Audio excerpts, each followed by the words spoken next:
या डॉक्टर नूपुर, बहुत बहुत धन्यवाद मेरा स्वागत करने के लिए। मैं आपकी आभारी हूं और उसी के साथ इस मीटिंग में उपस्थित हर एक आरसीएम के सदस्य को मैं तहे दिल से जय आरसीएम बोलती हूं। मैं आप सबका स्वागत करती हूं और आज की इस मीटिंग में, जो कि बेहद खास मीटिंग होने जा रही है, कोर लीडर्स की मीटिंग है। बेहद मैं समझ पा रही हूं कि नंबर ही बता रहे हैं कि ये मीटिंग कितनी हिट हो गई है। शुरू होने से पहले ही ये मीटिंग हिट हो चुकी है।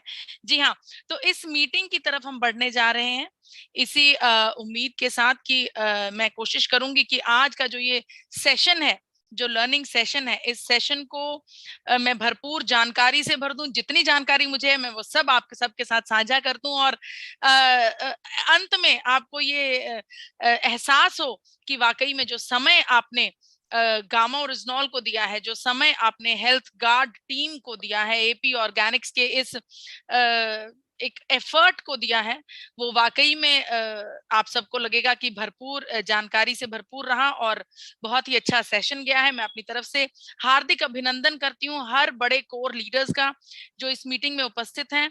और बिना समय को व्यर्थ किए चलिए अपनी ट्रेनिंग की तरफ बढ़ते हैं, अपनी जानकारी की तरफ बढ़ते हैं। फिर से एक बार कोशिश करते हैं गामा ओरिजिनॉल को बेहतर तरीके से जानने की कोशिश करते हैं कि आज गामा ओरिजिनॉल हमारे लिए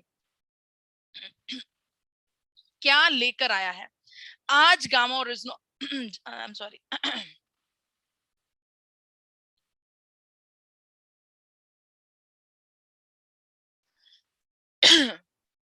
जी, तो यस जी, आज गामा ओरिजिनॉल के बारे में जो ये ट्रेनिंग है, ये खास रहेगी हृदय रोगों के लिए। जैसा कि आप सब लोग जानते हैं कि आज का सिनेरियो, आज का जो समय है, उसमें हृदय रोग बेहद तेजी से बढ़ता जा रहा है। हृदय रोग एक ऐसी बीमारी है जिसने जिसने कोरोना से भी ज्यादा महामारी जैसा इफेक्ट भारत की जनता के ऊपर डाला है, भारत की जनसंख्या के ऊपर डाला है।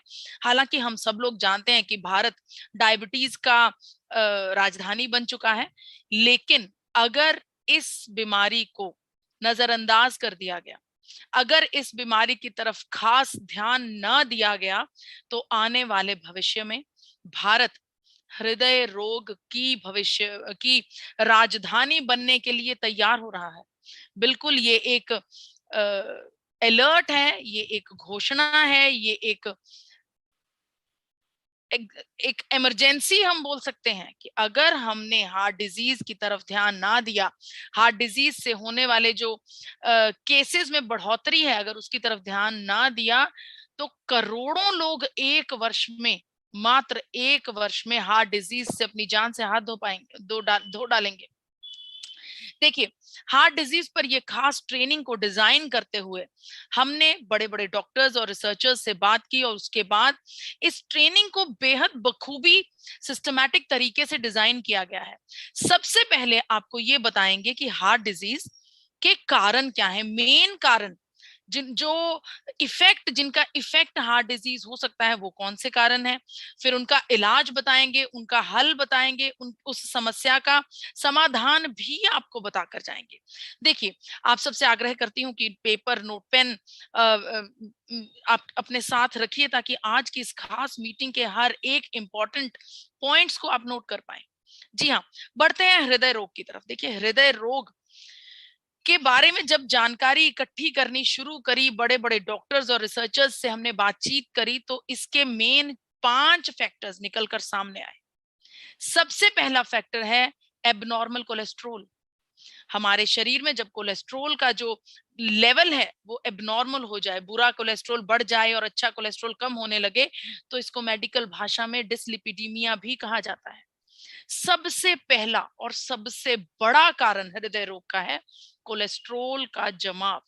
अगर बाकी कारणों की मैं आपके सामने बात करूं, तो दूसरा कारण है बढ़ी हुई ब्लड शुगर लेवल्स, जिसको डायबिटीज कहा जाता है। हमारे शरीर में जब शर्करा का स्तर जरूरत से ज्यादा बढ़ जाए, तो वो जो स्टेज जो डायबिटीज का मरीज होता है, वो भी एक तरह से हृदय रोग के घेरे में आ चुका होता है। तीसरा अगर फैक्टर मैं आपको बताऊं जिसकी वजह से हृदय रोग में बढ़ोतरी हो सकती है या हृदय रोग का आगाज हो सकता है, वो है ब्लड प्रेशर। जब हमारे शरीर में ब्लड प्रेशर को संतुलित ना रखा जा रहा हो, ब्लड प्रेशर बहुत ज्यादा बढ़ा हुआ रहता हो या फिर कम होता हो, तो ये भी हृदय रोग को आमंत्रित करता है। चौथा अगर फैक्टर की मैं बात करूं, चौथा फैक्टर है एंजाइटी और स्ट्रेस। ये एक ऐसा फैक्टर है जिसके बारे में हम ज्यादातर बात करते हैं कि हमें खुद भी पता ही नहीं होता कि हम एंजाइटी या स्ट्रेस के घेरे में हैं। जी हाँ, एंजाइटी और स्ट्रेस भी हमारे शरीर में अनेकों बीमारियों को न्योता देने के साथ साथ हृदय रोग को भी निमंत्रण देता है। पांचवें फैक्टर की अगर मैं बात करूं, ये बेहद संगीन और बेहद नजरअंदाज होने वाला फैक्टर है। जी हाँ, इसे बोलते हैं इन्फ्लामेशन, सूजन। शरीर में सूजन होना, शरीर के ऑर्गन्स के ऊपर सूजन आ जाना, इसको बहुत ज्यादा नजरअंदाज किया जाता है। बहुत बड़े बड़े डॉक्टर्स भी इसके बारे में कुछ खास जानकारी हमारे सामने नहीं रख पाए हैं। हालांकि ये बात देखी गई है कि ऐसे ऐसे लोग जो बेहद स्वस्थ होते हैं, फिट होते हैं, ना मोटापा होगा, ना ब्लड प्रेशर होगी, ना शुगर होगा, लेकिन फिर भी उन्हें हार्ट अटैक की समस्या का सामना करना पड़ता है। इसका एक लौता कारण होता है इन्फ्लामेशन, जिसके बारे में आज हम भरपूर डिटेल में बातचीत करेंगे। देखिए, सबसे पहले क्रम के हिसाब से चलते हैं। सबसे पहला कारण और सबसे बड़ा कारण है कोलेस्ट्रोल का जमाव, डिसलिपिडीमिया। जी हाँ, देखिए, कोलेस्ट्रोल के बारे में जब हम बात करते हैं तो पिक्टोरियल वे से अगर मैं आपको समझाने की कोशिश करूं, ये हमारी आर्टरीज के अंदर का व्यू है। जो लाल रंग के कण आपको नजर आ रहे हैं, ये ब्लड के हैं, ये खून के हैं, लेकिन जो चकत्थे पीले रंग के हैं, ये कोलेस्ट्रोल है। जब ये कोलेस्ट्रोल जरूरत से ज्यादा हमारे ब्लड में सम्मिलित होने लगता है, हमारी आर्टरीज में जमने लगता है, तब कोलेस्ट्रोल का जमाव जरूरत से ज्यादा होने लगता है। कोलेस्ट्रोल को अगर डिटेल में आपको मैं समझाना चाहूं, तो कोलेस्ट्रोल के 4 अलग अलग वेरिएंट्स होते हैं। एलडीएल, जैसा कि पिक्चर में ही दिखाया जा रहा है, ये अच्छा कोलेस्ट्रोल है, इसे हाई डेंसिटी लिपिड कहा जाता है। इसका हमारे शरीर में ऊंचा होना, स्तर बड़ा होना, बढ़ा हुआ होना बेहद जरूरी है। लेकिन जब ये कोलेस्ट्रोल हमारे शरीर में बढ़ता है, तो एचडीएल लोअर डाउन होने लगता है, जो कि हमारे शरीर में हृदय रोग की बीमारी को की शुरुआती दौर हम कह सकते हैं कि हो सकता है। लेकिन जब ये कोलेस्ट्रोल बहुत ज्यादा बढ़ने लगता है, तो इसके जो बाकी 3 वेरिएंट्स हैं, LDL low density lipid, VLDL very low density lipid, और ट्राइग्लिसराइड, इनकी जो मात्रा है वो हमारे ब्लड में बढ़ने लगती है, और इसी की वजह से हमारी आर्टरीज में इनका जमाव होने लगता है। इसके जमाव के बाद खून का जो प्रवाह है उसमें अड़चन आने लगती है, और अगर खून के प्रवाह में अड़चन आने लगती है, हमारे हृदय को बहुत ज्यादा पंपिंग करनी पड़ती है, हमारा हृदय स्ट्रेस में आ जाता है, उसकी सेहत खराब होने लगती है, और यही वो दौर होता है जिसमें हमें स्टंट डलवाने पड़ते हैं, हमें एंजियोप्लास्टी करवानी पड़ती है, हमें अलग अलग प्रकार के हार्ट अटैक्स का, हमें अलग अलग लेवल के हार्ट अटैक्स का सामना करना पड़ सकता है। जी हाँ, कोलेस्ट्रॉल का जमाव हमारे शरीर में इतना ज्यादा संगीन हो सकता है, इतना ज्यादा गंभीर हो सकता है। तो इसको ठीक करने के लिए क्या किया जा सकता है? इसको सही मात्रा में रखने के लिए बेहद जरूरी है लिपिड प्रोफाइल का टेस्ट करवाना। हालांकि ये बात हम सब लोग जानते हैं बेहद अच्छे से कि भारत में खासकर लिपिड प्रोफाइल तो क्या, किसी भी प्रकार का अपने शरीर का अगर मूल्यांकन करवाना हो, अगर एनालिसिस करवाना हो, तो जल्दी जल्दी हम टेस्टिंग नहीं करवाते। जी हाँ, लेकिन यहाँ पर जो दौर है, जो बीमारियों का जो ग्राफ बढ़ता जा रहा है, उनके मद्देनजर हमें अपना लिपिड प्रोफाइल टेस्ट करवाना होगा। मैं आपको बताना चाहती हूँ कि अमेरिका जैसी विकसित कंट्री में लिपिड प्रोफाइल के जांच करने की जो उम्र निर्धारित की गई है, वो मात्र 9 वर्ष है। 9 वर्ष से ही लिपिड प्रोफाइल का टेस्ट किया जाने लगा है। हर 4 महीने या 6 महीने के डिफरेंस पर लिपिड प्रोफाइल की जांच होनी बेहद जरूरी है।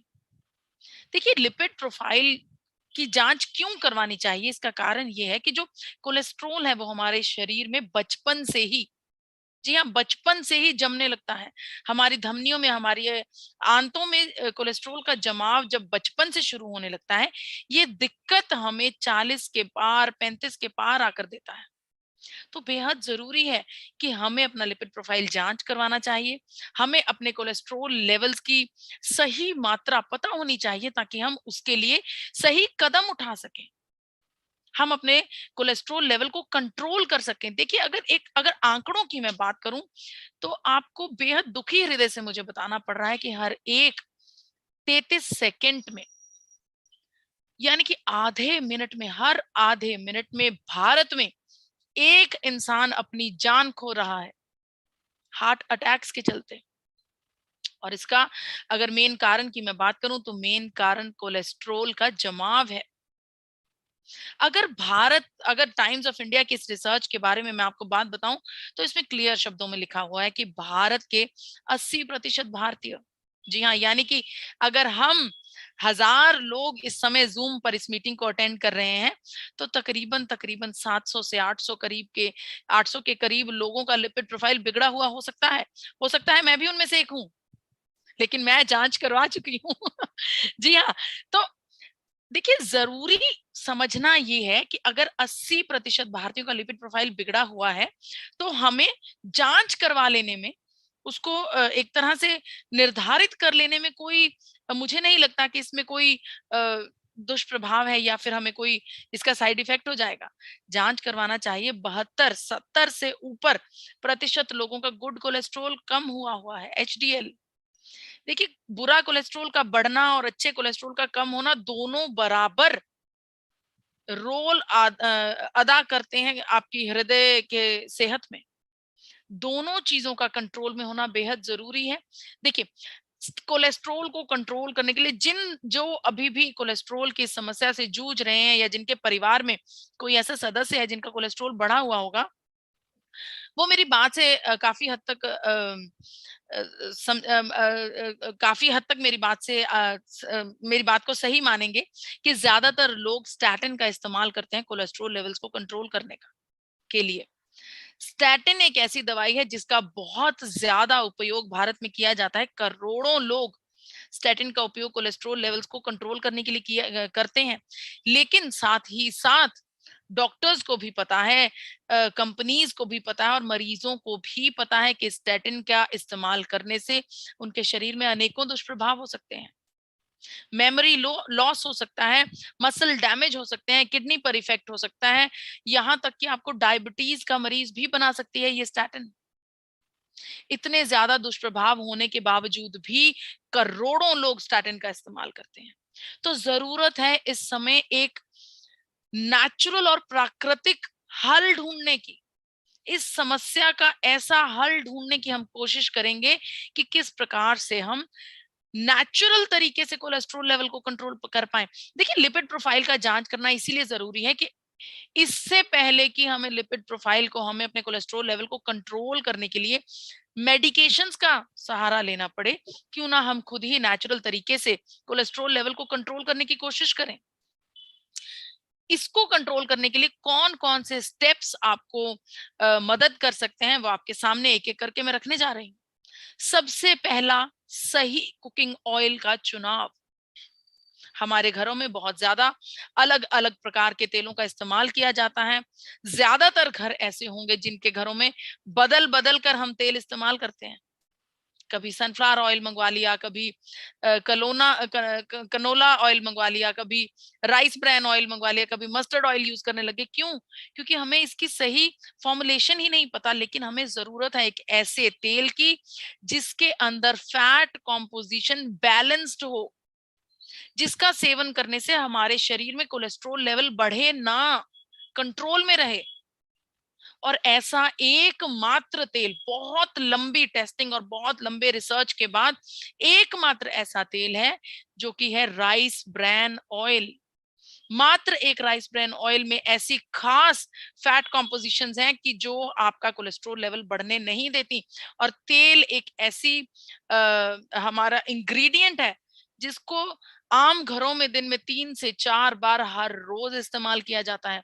खाना पकाने से पहले आपके बर्तन में तेल की एंट्री होती है, उसके बाद सब्जियों की। तो इससे आपको ये बात समझनी होगी कि तेल का सही चुनाव करना, सही राइस ब्रैन ऑयल का इस्तेमाल करना कितना जरूरी है।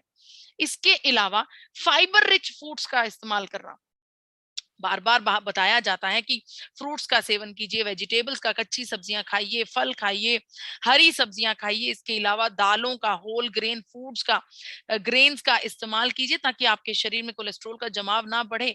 इसके अलावा एक्सरसाइज एक बहुत बड़ा रोल अदा करती है। जी हाँ, हम सबको एक्सरसाइज करनी चाहिए, एक दिन में कम से कम 1 घंटा, मात्र 1 घंटा। आपकी चॉइस की exercise, it can be yoga, it can be walking, it can be jogging, it can be dancing, it can be anything. कोई भी एक्सरसाइज आप कीजिए, 1 घंटा अपने शरीर को दीजिए। आपको मैं बताना चाहती हूँ कि सिर्फ एक्सरसाइजिंग के इफेक्ट से ही आपका एचडीएल इंक्रीज हो सकता है और एलडीएल, वीडीएल, ट्राइग्लिसराइड्स कम हो सकते हैं। एक्सरसाइज करने से भी हमारे शरीर पर एक मानसिक इफेक्ट पड़ता है। और इसके अलावा जो बिल्कुल नेचुरल और कुदरत की नायाब देन हमारी झोली में है, जी हाँ, गामा और रिजनॉल का इस्तेमाल भी कोलेस्ट्रॉल लेवल्स को कंट्रोल करने के लिए किया जा सकता है। गामा और रिजनॉल के बारे में मैं आपको बता दूं, ये चावल की भूरी परत में से लिया जाने वाला आइसोलेटेड फॉर्म में कंपाउंड है। आइसोलेटेड फॉर्म का मतलब इस कंपाउंड में कोई भी मिलावट नहीं है, कोई भी और तत्व नहीं है, मात्र गामा और रिजनॉल है। और गामा और रिजनॉल के इस्तेमाल से अनेकों रिसर्चेस हमारे पास हैं, हंड्रेड्स ऑफ रिसर्चेस, जिनमें यह साबित हो रहा है कि कोलेस्ट्रॉल लेवल्स को कंट्रोल करता है। तो मात्र 1 घंटा एक्सरसाइज और उसके अलावा 10 सेकंड, सिर्फ 10 सेकंड लगते हैं एक गोली को गामा ओरिजिनल की एक गोली का सेवन करने में। और दिन में अगर 2 बार, अगर 300 mg का राइट डोजेज आप लेते हैं, तो आप खुद लिपिड प्रोफाइल जांच करवाइए। उसके बाद गामा ओरिजिनल का सेवन कीजिए, एक्सरसाइज कीजिए, अच्छा भोजन कीजिए, अच्छे भोजन का सेवन कीजिए। आप खुद देखेंगे कि आपके कोलेस्ट्रॉल लेवल में जो मात्रा है उसमें कमी आई है। अच्छा कोलेस्ट्रॉल बढ़ा और बुरा कोलेस्ट्रॉल कम हो गया है। जी हाँ, इसके अलावा अलग अलग रिसर्च पेपर्स में भी ये बात जाहिर हो गई है। मैंने आपको स्टैटिन के बारे में बताया था। ये जो रिसर्च पेपर आपके सामने रख रही हूँ, इसको बेहद डिटेल में पढ़कर ये बात बताई जा रही है कि गामा ओरिजिनॉल स्टैटिन के बराबर इक्विवेलेंट एफिकेसी रखता है कोलेस्ट्रॉल लेवल को कंट्रोल करने के लिए। जहां स्टैटिन में अनेकों दुष्प्रभाव हैं, वहीं पर गामा ओरिजिनॉल साइंटिफिकली प्रूवन हो चुका है कि बिना किसी दुष्प्रभाव से हमारे शरीर में कोलेस्ट्रॉल लेवल्स को कंट्रोल करता है। इसके अलावा अनेकों ऐसी रिसर्च पेपर्स आपके सामने मैं रखने जा रही हूँ। अलग अलग प्रकार के रिसर्च पेपर्स, अलग अलग समय पर आते रहे ये पेपर्स, जिनके ऊपर रिसर्च के बाद ये कहा जा रहा है कि हमारे कोलेस्ट्रॉल लेवल्स को कंट्रोल करता है, अच्छे कोलेस्ट्रॉल को बढ़ाता है, बुरे कोलेस्ट्रॉल को कम करता है, हमारे शरीर में हृदय रोग को आने से रोकता है गामा ओरिजिनॉल। तो जितनी नेचुरल चीजें, अच्छे तेल का उपयोग करना, अच्छे भोजन का उपयोग करना, एक्सरसाइज करना इंपॉर्टेंट है, उतना ही गामा ओरिजिनॉल का सेवन करना भी इंपॉर्टेंट है। मात्र 20 सेकंड लगते हैं 2 गोलियों का सेवन करने में। और ये 20 सेकंड का समय अगर आप हर रोज अपने हृदय के लिए, अपने दिल के लिए निकाल लें, तो ये हृदय आपका अंत तक साथ देगा, लंबे समय तक साथ देगा। और इसकी सेहत का ख्याल आपके अपने हाथों में है। इसीलिए देखिए, गामा ओरिजिनॉल को जापान जैसी बड़ी कंट्री ने हाइपरलिपिडीमिया का इलाज बताया है। हाइपरलिपिडीमिया, मैंने आपको बताया कि कोलेस्ट्रॉल का जमाव, बुरे कोलेस्ट्रॉल का जमाव।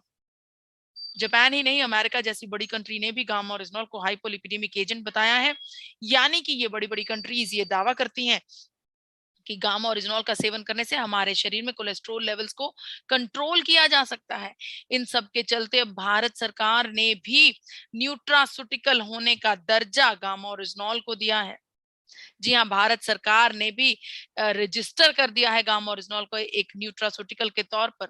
अगर किसी एक्सपर्ट की एडवाइस के बारे में बात करूं, ये तो रही रिसर्च पेपर्स, तथ्य जो मैंने आपके सामने लिखे रखे। अगर मैं एक्सपर्ट एडवाइस की बात करूं, तो डॉक्टर नीरज कुमार, जो कि एसोसिएट डायरेक्टर हैं कार्डियोलॉजी डिपार्टमेंट के मैक्स हॉस्पिटल गुड़गांव के, डॉक्टर साहब की एक वीडियो में से कुछ अंश मैं आपको दिखाना चाहती हूँ। आप ध्यान से सुनिए डॉक्टर साहब क्या कहना चाह रहे हैं। Presently, in India also, it is approved by FSSCI as a nutraceutical and as an antioxidant, which improves heart health and which lowers down lipid level. देखिए, presently in India, तो आप सबने सुना कि किस प्रकार से डॉक्टर साहब ने बताया कि लिपिड प्रोफाइल को कंट्रोल करता है और हार्ट हेल्थ को इंप्रूव करता है। बढ़ती हूं अपने दूसरे पॉइंट की तरफ, हाई ब्लड शुगर लेवल। आप सब लोग जानते हैं कि सही ब्लड शुगर लेवल हमारे शरीर में क्या होना चाहिए, और मैं आपको पहले भी बता चुकी हूँ कि भारत तो ऑलरेडी डायबिटीज का राजधानी बन चुका है, यानी कि इतने मरीज पूरी दुनिया में नहीं है जितने हमारे भारत में होंगे। जी हाँ, बेहद दुखी हृदय के साथ मुझे ये कहना पड़ता है कि डायबिटीज की राजधानी भारत बन गया है, यानी कि हमारा देश मरीजों की राजधानी बन गया है।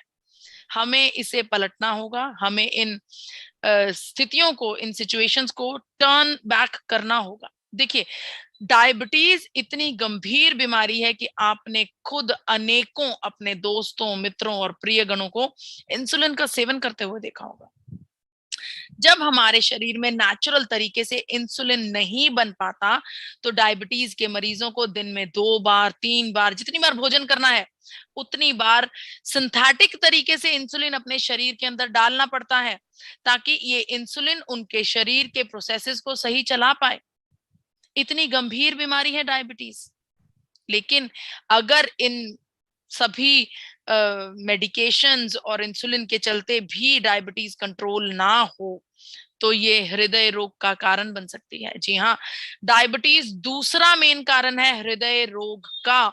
आप सब ने देखा होगा कि ज्यादातर लोग जो डायबिटीज के मरीज हैं, खूब वॉकिंग करते हैं, खूब एक्सरसाइजिंग करते हैं, क्योंकि एक्सरसाइज और वॉक करने से हमारे शरीर में इंसुलिन बनाने की जो क्षमता है उसमें इंप्रूवमेंट आती है।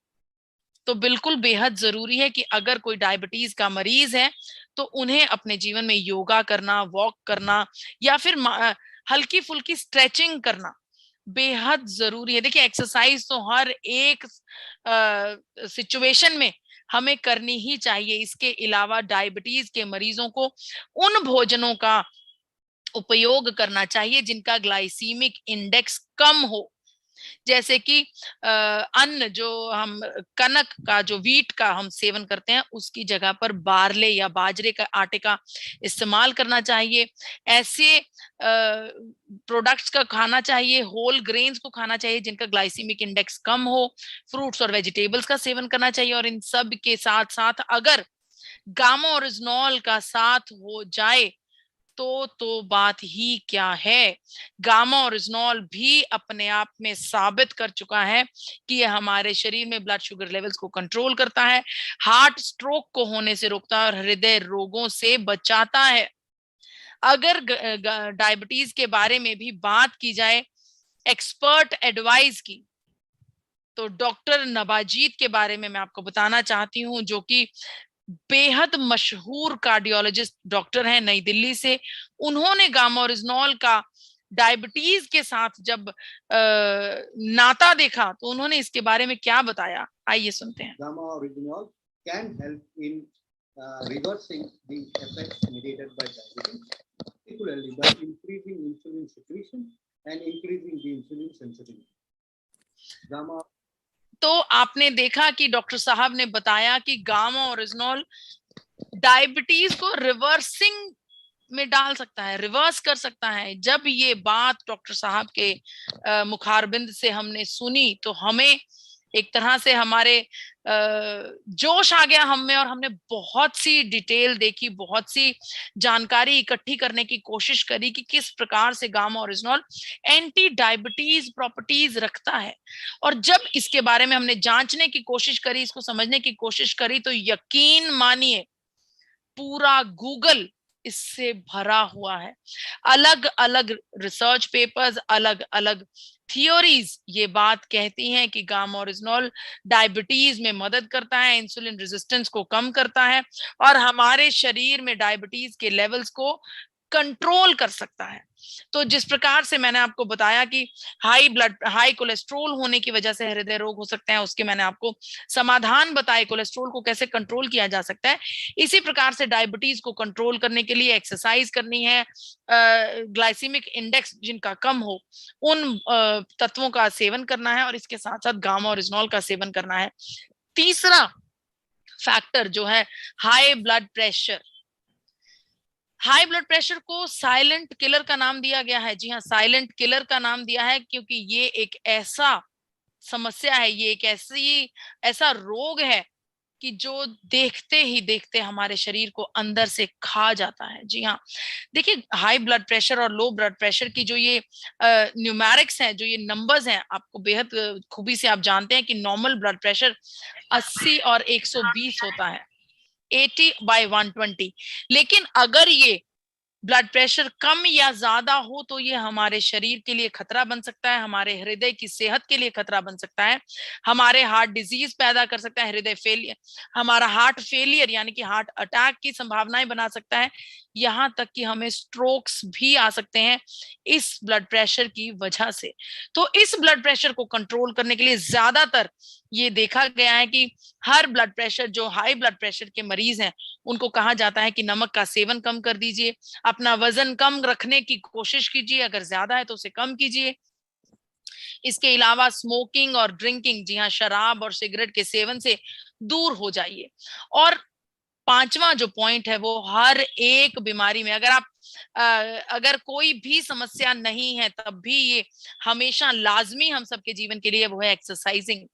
अपने जीवन का कुछ समय एक्सरसाइज जरूर करना चाहिए, जिससे कि हमारे शरीर में स्फूर्ति बनी रहती है। देखिए हमारा शरीर इस्तेमाल करने के लिए बना है, बैठकर आराम करने के लिए नहीं। तो ज्यादा से ज्यादा एक्सरसाइज कीजिए, अपने शरीर को चुस्ती। ये भी नहीं है कि 1 घंटा एक्सरसाइज किया और उसके बाद सारा दिन आराम ये भी नहीं करना है। एक्सरसाइज करने के साथ साथ जरूर आपके शरीर को आराम की जरूरत होगी, आराम दीजिए, और उसके बाद कोशिश कीजिए सारे दिन में आप एक्टिव रहें, कम से कम बैठें, ज्यादा से ज्यादा चलते फिरते रहें। उसकी वजह से भी आपके शरीर में जो ब्लड प्रेशर है वो कंट्रोल हो जाएगा, आपके शरीर की अलग अलग बीमारियों में कंट्रोल हो जाएगा। और इसके अलावा गामा ओरिजिनॉल, जी हाँ, ब्लड प्रेशर की समस्या में भी गामा ओरिजिनॉल हमारी मदद करता है, हमारे ब्लड प्रेशर के लेवल्स को मेंटेन करने के लिए हेल्पफुल है।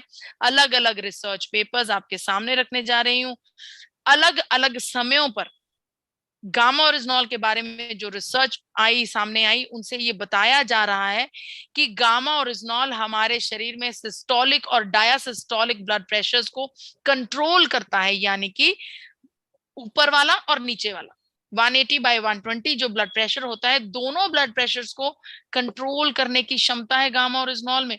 अलग अलग रिसर्च पेपर्स इसके बारे में गवाही दे रहे हैं। हाइपरटेंशन के मरीजों के लिए बेहद कारगर है गामा ओरिजिनॉल। आइए जानते हैं कि डॉक्टर शैलेश सहाय, जो कि प्रिंसिपल कंसल्टेंट हैं इंटरनल मेडिसिन के विभाग के max super speciality hospital Gurgaon से, आइए जानते हैं कि डॉक्टर शैलेश सहाय इस बारे में क्या बताना चाह रहे हैं। ब्लड प्रेशर और गामा ओरिजिनॉल का क्या नाता है एक दूसरे के साथ? Advocated to be used as a natural supplement to decrease the blood pressure. Various studies done in Korea and China have basically indicated that this may be helpful in reducing blood pressure by interacting with the ACE inhibitors. Thank you. जी, तो आप सबने देखा कि doctor साहब ने बताया कि बड़ी बड़ी कंट्रीज में ये रिसर्चेस हो चुकी हैं और जिनमें ये साबित हो चुका है कि हमारे शरीर में ब्लड प्रेशर के दोनों लेवल्स को मेंटेन करने की क्षमता रखता है गामा ओरिजिनॉल। बढ़ती हूँ चौथे फैक्टर की तरफ, एंजाइटी और स्ट्रेस। ज्यादातर मैं आपको बार बार इस बात के बारे में बताती हूँ कि स्ट्रेस और एंजाइटी एक ऐसी बीमारी है जिसके बारे में हमें खुद पता ही नहीं होता कि हम स्ट्रेस में हैं, हम एंजाइटी में हैं, हम चिंता कर रहे हैं, टेंशन ले रहे हैं और बहुत ज्यादा सोच रहे हैं। देखिए, अगर तथ्यों की मैं बात करूं तो अनेकों लोग स्ट्रेस और एंजाइटी से उलझे हुए हैं। इस आजकल का हमारा जीवन का दौर ही ऐसा है कि स्ट्रेस और एंजाइटी हम जितना भी कर लें हमारा पीछा नहीं छोड़ता, क्योंकि इस भागदौड़ भरी जिंदगी में अपने सपने पूरे करने हैं, अपने परिवार को हर एक वो फैसिलिटी देनी है, जीवन की बागडोर को सही रास्ते पर बनाए रखना है, उसके लिए कुछ ना कुछ स्ट्रेस और एंजाइटी हमारे बैक ऑफ द माइंड में हमेशा बनी रहती है। लेकिन अगर मैं इसको ठीक करने की बात करूं, देखिए जो स्ट्रेस और एंजाइटी है वो नजर नहीं आती, उसे हम कहीं नाप नहीं सकते, लेकिन अगर इसका इलाज के बारे में आपको बताऊं तो वो भी एक इस तरीके से हो सकता है जो नजर नहीं आता, जिसे बोलते हैं ग्रैटिट्यूड, जिसे बोलते हैं शुक्राना करना, अपने जीवन में शुक्राना का विचार रखना, अपने भावनाओं में हमेशा शुक्राना करना, चाहे वो भगवान का, चाहे वो यूनिवर्स का। अगर आपको देखिए बड़ी ही डिफरेंट सी बात है, अगर आपको अभी इसके बारे में कुछ समझ नहीं आ रहा, हालांकि ये एक बहुत ही जानी मानी साइंस हो गई है अब ग्रैटिट्यूड करना, बहुत से लोग ग्रैटिट्यूड करते हैं, शुक्राना करते हैं, धन्यवाद करते हैं यूनिवर्स का, भगवान का, हर एक चीज का। लेकिन अगर आपके लिए ये नई बात है तो इसको समझने और सीखने के लिए आप डायरी राइटिंग कर सकते हैं। आप रात को सोने से पहले या फिर सुबह उठने के बाद पहली काम जो आपने करना है, डायरी में फटाफट से लिख देना है शुक्राना। शुक्राना किस चीज के लिए? किन्हीं भी तीन चीजों के लिए। शुक्राना भगवान जी आज मैं सही सलामत उठ गया, शुक्राना भगवान जी मेरा परिवार बिल्कुल ठीक है, शुक्राना जो भी आपने हमारे लिए किया उसका बहुत बहुत शुक्रिया। जब आप ऐसे प्रैक्टिस करना शुरू करेंगे, इस चीज को अपने जीवन में धार लेंगे, तो आप धीरे धीरे देखेंगे कि आपका मन कितना शांत हो गया और आपके मन में चिंता और स्ट्रेस जैसी जो समस्या है वो काफी ठीक हो जाएगी, काफी हद तक उसका इलाज हो जाएगा। जी हाँ, बिल्कुल इसी प्रकार से दोनों बाहें खोलकर अपने घर की छत पर जाइए, अपने यूनिवर्स को कहिए बहुत बहुत शुक्रिया यूनिवर्स, जो भी तुमने आज तक मेरे लिए किया, मैं उस हर एक चीज के लिए तुम्हारा शुक्रिया अदा करती हूँ। ये जो फीलिंग है, ये जब आप इसको प्रैक्टिस करेंगे तभी आप समझ, आप मेरे चेहरे पर देख पा रहे हैं कि मुझे कितनी खुशी हो रही है इस बारे में बात करते हुए। वाकई में ग्रैटिट्यूड एक बेहद बढ़िया तरीका है अपने दिमाग को, अपने मेंटल स्ट्रेस को कंट्रोल करने का। इसके अलावा योगा हुआ या मेडिटेशन हुआ, ये सब तो टेक्निकली प्रूवन हो चुके हैं कि मेडिटेशन करने वाले इंसान में स्ट्रेस और एंजाइटी का लेवल कम पाया गया है। तो योगा और स्ट्रेस को भी आप अपने जीवन में धार सकते हैं। इसके अलावा ग्रैटिट्यूड की भावना को अपने अंदर रखिए। और आखिरी में आपको बताना चाहूंगी कि प्रकृति की गोद में ज्यादा से ज्यादा समय बिताएं, चाहे उसको सिंपल वॉक कहें, चाहे फिर आप किसी गार्डन या पार्क में जाकर आप मेडिटेशन कीजिए, योगा कीजिए, वॉक कीजिए, कुछ भी कीजिए, लेकिन प्रकृति के इन टच रहिए, प्रकृति से दूर ना होइए। इन गैजेट्स को, इन स्मार्टफोन्स को थोड़ा सा आराम दीजिए और माँ प्रकृति की गोद में रहने की कोशिश कीजिए। देखिए, मैं मानती हूँ कि स्ट्रेस और एंजाइटी बहुत ज्यादा इसको हल्के में नहीं ले सकते। कई बार ये समस्या इतनी ज्यादा बढ़ जाती है कि हमें दवाइयों तक का सेवन करना पड़ता है इनसे बचने के लिए। और ये भी बात हम बखूबी जानते हैं कि ये दवाइयां अनेकों प्रकार के साइड इफेक्ट्स हमारे जीवन में लेकर आती हैं, जो कि हम जिनके मतलब कोई हल ही नहीं हमें समझ में नहीं आता, क्योंकि हमें इन दवाइयों का सेवन करना पड़ता है अपनी स्ट्रेस और एंजाइटी को कंट्रोल करने के लिए। लेकिन ये बात साबित हो गई है कि गामा ओरिजिनॉल एक एंटी स्ट्रेस एजेंट है, एक ऐसा तत्व है जो कि सबसे ज्यादा एंटी डिप्रेसेंट जो कंपाउंड है वो गामा ओरिजिनॉल को दिया गया है। गामा ओरिजिनॉल के लिए का नाम लिया जाता है कि सबसे बढ़िया एंटी डिप्रेसेंट गामा ओरिजिनॉल है। जी हाँ, मैं आपको बार बार ये बात बताना चाहती हूँ कि गामा ओरिजिनॉल का सेवन करने का कोई भी साइड इफेक्ट नहीं है। जी हाँ, जापान जैसी बड़ी और विकसित कंट्री ने 1962 में इस बात की घोषणा कर दी थी कि गामा ओरिजिनॉल एंजाइटी के लिए सबसे बेहतरीन दवाई है। अलग अलग क्लिनिकल ट्रायल्स में ये बात साबित हो चुकी है कि स्ट्रेस और एंजाइटी को कंट्रोल करने के लिए सबसे बढ़िया एंटी डिप्रेसेंट गामा ओरिजिनॉल है। यही नहीं, इवन की स्टूडेंट्स के ऊपर किए गए रिसर्च में भी ये बात साबित हो गई है कि वो स्टूडेंट्स जो एग्जाम के पेपर में स्ट्रेस और एंजाइटी लेते थे, स्ट्रेस और एंजाइटी रखते थे, उनमें से 88.3% स्टूडेंट्स ने स्ट्रेस और एंजाइटी के लेवल में कमी पाई है। गामा ओरिजिनॉल के सेवन से, तो स्ट्रेस और एंजाइटी को ठीक करने के लिए योगा करना, ग्रैटिट्यूड रखना और माँ प्रकृति के संदर्भ में रहना, मेडिटेशन करना, इसके अलावा गामा ओरिजिनॉल भी माँ प्रकृति की ही इकलौती ऐसी देन है जो हमारे शरीर में स्ट्रेस और एंजाइटी के इस लेवल को कंट्रोल कर सकती है। आइए जानते हैं कि डॉक्टर प्रतिभा डोगरा, जो कि गुरुग्राम के एक बेहद बड़े अस्पताल से head of the respiratory and sleep medicine विभाग से आई हैं, जानते हैं डॉक्टर प्रतिभा डोगरा इस बारे में क्या कहना चाहती हैं कि किस प्रकार से गामा ओरिजिनॉल बेहतर नींद के लिए, स्ट्रेस को कंट्रोल करने के लिए किस प्रकार से गामा ओरिजिनॉल काम करता है। It is a natural sleeping aid. So gamma oryzanol has proven to promote good quality sleep, that too in a natural way. Thank you. Gamma oryzanol साबित कर चुका है कि ये अच्छी नींद के लिए, मेंटल स्ट्रेस को कंट्रोल करने के लिए नेचुरल वे में एक अच्छी मेडिसिन है। ये बात डॉक्टर साहिबा खुद आपको अपनी मुखारबिंद से बता चुकी हैं। इसके अलावा बढ़ती हूँ 5वें पॉइंट की तरफ, जो कि बेहद इंपॉर्टेंट है। ज्यादातर आपने देखा है कि किस प्रकार से ऐसे लोगों को हृदय घात होते हुए हमने देखा है, जिनको ना कोलेस्ट्रॉल बढ़ा हुआ है, ना उनको डायबिटीज की समस्या है, ना ब्लड प्रेशर की समस्या है, ना स्ट्रेस लेते हैं, लेकिन फिर भी बहुत कम उम्र में उनको हार्ट अटैक की संभावना का, हार्ट अटैक की सिचुएशन का सामना करना पड़ता है। देखिए, ये एक मिसिंग फैक्टर है, वाकई में ये एक मिसिंग फैक्टर है। इसके ऊपर बहुत ज्यादा जानकारी भी हमारे आसपास मौजूद नहीं है, बहुत ज्यादा डॉक्टर्स भी इसके बारे में बातचीत नहीं करते, लेकिन ये एक बहुत बड़ा फैक्टर है। इन्फ्लामेशन, देखिए ज्यादातर ये देखने में आया है कि जो लोग नॉन वेजिटेरियन डाइट को फॉलो करते हैं, उनको ज्यादातर इन्फ्लामेशन की समस्या रहती है। इन्फ्लामेशन का मतलब सूजन, हमारे शरीर के किसी भी अंग पर, हमारे शरीर के किसी भी ऑर्गन के ऊपर जब सूजन आ जाती है, जब वो अपने अंग अपने साइज से ज्यादा फूल जाता है, तो उसे सूजन कहा जाता है।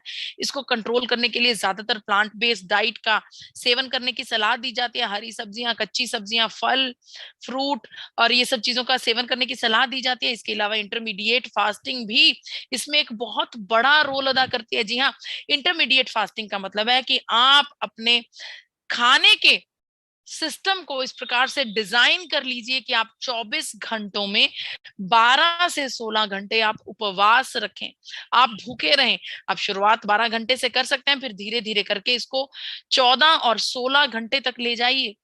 आप खुद देखेंगे कि इंटरमीडिएट फास्टिंग करने से आपके शरीर में मात्र 1.5 या 2 महीने की इंटरमीडिएट फास्टिंग के बाद आपके शरीर में जो सूजन है, जो फुलावट है, वो अपने आप से गिरने लगेगी। इसके अलावा बेहतर नींद लेना, इसके बारे में तो डॉक्टर डोगरा हमें बता ही चुकी हैं कि बेहतर नींद लेने के लिए कौन सा तत्व हमारी खास मदद करता है। और उसके अलावा एक्सरसाइज भी हम समय समय पर ये बात डिस्कशन कर चुके हैं कि हर एक दौर में, हर एक सिचुएशन में अपने आप को फिट रखने के लिए, अपने आप को मेंटल स्टेबिलिटी देने के लिए एक्सरसाइज करना बेहद जरूरी है। और इन्फ्लामेशन में भी एक्सरसाइज करना उतना ही जरूरी है। स्ट्रेस फ्री रहना चाहिए, हमें बिल्कुल भी चिंता नहीं करनी है। उसके लिए भी मैं आपको बता चुकी हूँ कि किस प्रकार से आप ग्रैटिट्यूड करके, माँ प्रकृति की गोद में रहकर, योगा या मेडिटेशन करके आप स्ट्रेस फ्री लाइफ वाकई में जी सकते हैं। इसके अलावा डॉक्टर संजय चुग, जो कि सीनियर कंसल्टेंट हैं नई दिल्ली के एक बड़े अस्पताल से, उन्होंने भी गामा ओरिजिनॉल के बारे में बताया कि किस प्रकार से गामा ओरिजिनॉल इन्फ्लामेशन में हमारी मदद करता है। तो डॉक्टर चुग की आइए जानते हैं कि डॉक्टर साहब इस बारे में क्या कह रहे हैं।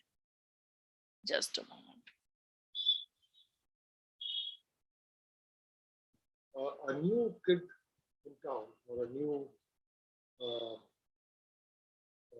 factor on the horizon now is gamma oryzanol, and it has been shown to actually reduce some of the inflammatory markers. जी डॉक्टर साहब, इसमें बता रहे हैं कि गामा ओरिजिनॉल इन्फ्लामेटरी फैक्टर्स को, इन्फ्लामेटरी जो मार्कर्स हैं उनको ठीक करने की क्षमता रखता है। ये जो इन्फ्लामेशन है इसको बिल्कुल भी नजरअंदाज नहीं करना चाहिए, बिल्कुल भी छोटा नहीं समझना चाहिए। मैं आपको बताना चाहती हूँ कि इन्फ्लामेशन से हमारे शरीर में क्या क्या हो सकता है। इन्फ्लामेशन से हमारे शरीर में लंग्स की समस्या हो सकती है, कैंसर के जो सेल्स हैं वो एक्टिवेट हो सकते हैं, हृदय रोग के बारे में तो आज खास हमारा ट्रेनिंग सेशन ही है, हृदय रोग को बढ़ोतरी देती है ये इन्फ्लामेशन।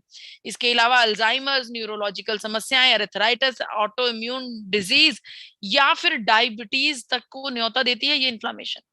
जी हाँ, बेहद जानलेवा हमारे शरीर के लिए बन चुके हैं और अलग अलग रिसर्च पेपर्स में अब मैं आपको बता चुकी हूं कि अनेकों बार ये बात साबित हो चुकी है कि गामा ओरिजिनॉल हमारे शरीर में अलग अलग बीमारियों को कंट्रोल करने के लिए, अलग अलग बीमारियों को की रोकथाम करने के लिए कितना बड़ा रोल अदा करता है। तो जी हाँ, अगर आप अपने हृदय को सेहतमंद रखना चाहते हैं, अगर आप अपने हृदय की सेहत के बारे में बिल्कुल भी चिंता करते हैं, तो आपको कोलेस्ट्रॉल लेवल को कंट्रोल करना होगा, आपको अपने ब्लड प्रेशर को कंट्रोल करना होगा, डायबिटीज इन कंट्रोल रखनी होगी। इसके अलावा स्ट्रेस भरी जिंदगी नहीं जीनी है और इन्फ्लेमेशन का खास ध्यान रखना है। और इन सब चीजों को कंट्रोल करने के लिए मैं बार बार आपको बता चुकी हूँ कि कौन कौन से फैक्टर्स हम इस्तेमाल कर सकते हैं, जिनमें से एक फैक्टर बिल्कुल कॉमन था, वो था गामा ओरिजिनॉल। हर एक समस्या में गामा ओरिजिनॉल का इस्तेमाल किया जा सकता है। और अगर नट शेल में, अगर एक वाक्य में मुझे आपको बताना हो, तो आपके हृदय का एकमात्र सपोर्ट सिस्टम है गामा ओरिजिनॉल। जी हाँ, अगर आपको मैं बताना चाहूं तो हर नेचुरल सोल्यूशन मैंने आपको हार्ट डिजीज को रोकने के लिए मैं आपको बता चुकी हूँ किस प्रकार से गामा ओरिजिनॉल इसमें हमारी मदद करता है। अगर इस